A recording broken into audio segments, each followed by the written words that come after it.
Canadians' consumer debt was more last year as compared to the previous year.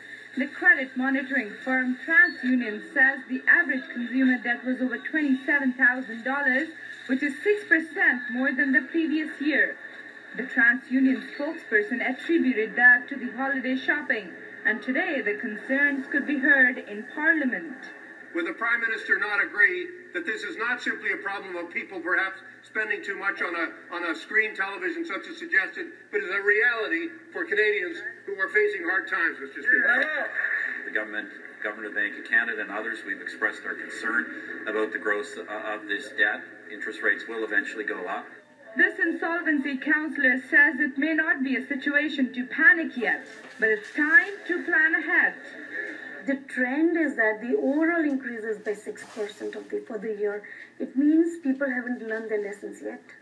This financial advisor says the situation is alarming in many ways.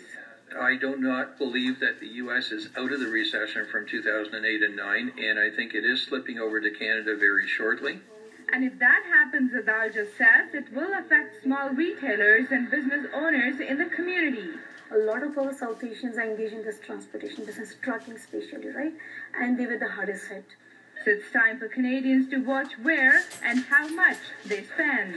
There was an old expression that I heard many, many years ago called house poor, which is you can afford to be in the house, but you can't afford to take your kids out to a restaurant or go to a show. And I think that's slowly coming.